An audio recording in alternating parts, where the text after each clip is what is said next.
Doreen Grand-Pichet is the Dr. Doreen is an expert in autism. Doreen Grand-Pichet. Dr. Grand-Pichet. Dr. Doreen Grand-Pichet. Dr. Doreen Grand-Pichet is a visionary in the field of autism. Now you can ask her questions on Ask Dr. Doreen.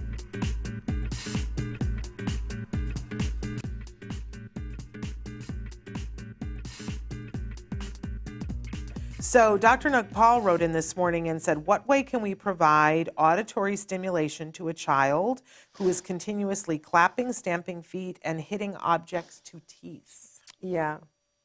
So I guess my first question is, you are assuming that the child is doing these things because he or she needs auditory stimulation? I think that's where you're coming from. That's how I'm reading it. Yeah. And I'm not sure that they're doing these things for auditory stimulation. So I think the first thing is to identify the function of these types of behaviors, right? So the continuous clapping could very well be stamping feet. Maybe, I don't know, but let's make sure that there's no other function for these types of behaviors. And hitting objects to teeth. That could very well be some other sensory type of need. But if your main question is how do we provide auditory stimulation, so there's a lot of different things you can do. First of all, I'm a big fan of getting our kids involved with music. A lot of the kids love music so much, and it just gives them even if I don't have any sign, I guess, from the child that they might be musical, I will still put a musical instrument in the room and just see. Yeah. Like a lot of times just a keyboard of some type and the child will start. And it is pretty spectacular when you see a child, going to a musical instrument and keeping themselves occupied and even like developing music and songs and beats and so on. So definitely introduce them to music. There's lots of different ways to do that. There are, kinder music classes if the child is really young, or just if you have someone who can play an instrument, having them start to teach your child a little bit of the beginning of the instrument, that would tell you if that's the way to go. The other thing I love and I often use for a lot of different things are the noise-canceling headphones.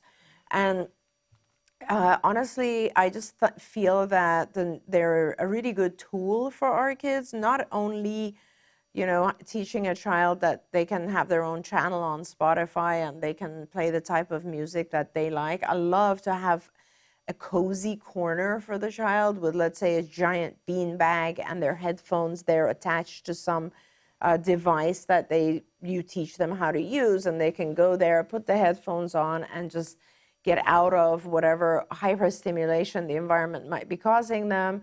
But also just for them to be able to access noise-canceling headphones when they are in overly stimulating environments, like when, let's say, they go to an event or a party or even outside. I had a child who really would be completely unable. He lived in New York City. Obviously, the sounds in New York City are ridiculous to begin with. But it was very, very hard for this child to even go outside and go for a walk with his nanny or something until we actually gave him noise-canceling headphones and tinted sunglasses. And then he would put those on and a hat on. And that gave him, I guess, enough shelter from the stimuli around him that he was willing to go for a walk. Yeah. And it was life-changing for him. He to this day, he's an adult now, still does that. Like, he loves to be, it gives him a sense of calm. And in fact, we're talking neurotypical people will often do that as well. Well, you'll see teenagers, for instance, who are probably shy or, uncomfortable in their environment, putting on headphones. Yes, it looks cool, but it also kind of isolates them from what's going on. And that gives the child the ability to feel a little bit safe. But so not just giving you auditory stimulation, but also giving you the ability to shut off auditory stimulation when they want that. Interesting. Yeah. I loved what you were saying too about musical instruments. I sort of want to make a poster now that says, let's make sure that all children with autism have access Just to a some- musical instrument.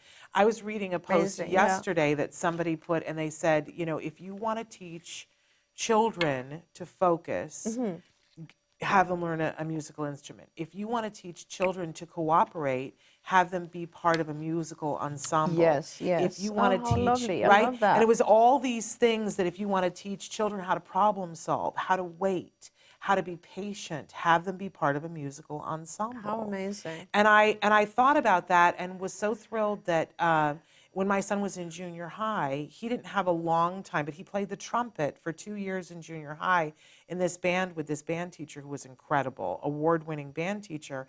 And just 2 days before, he was talking about something. He said, "Oh, I learned in band," and it wasn't something musical related. Right. And I went, "Oh, that's so fascinating."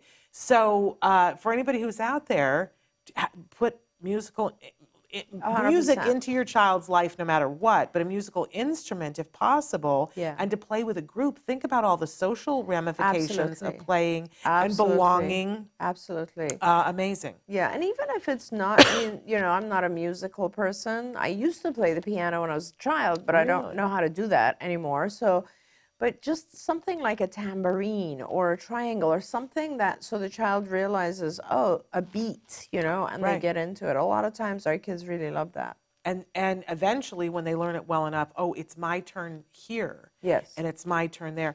At my son's elementary school, they had bells.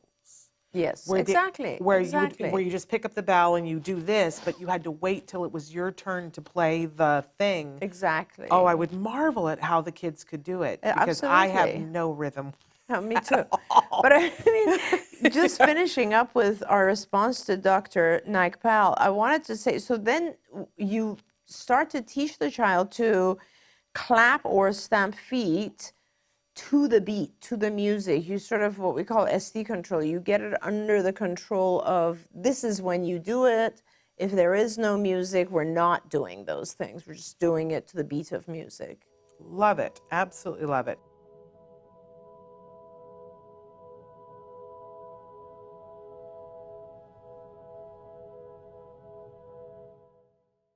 If you found anything helpful in this video, please give us a like. In fact, make sure that you smash that subscribe button on YouTube and give us a like on Facebook. You can also follow us on Twitter and Instagram for important updates. And please download our free podcast wherever you get your podcasts. See you next time. Until then, give your kiddos a hug from me and one for you too. Bye-bye for now. To subscribe, click here. And if you'd like to check out some more of our videos, click here. Don't forget, you can watch Ask Dr. Doreen live every Tuesday morning at 10 a.m. Pacific time on autismnetwork.com. We hope to see you there.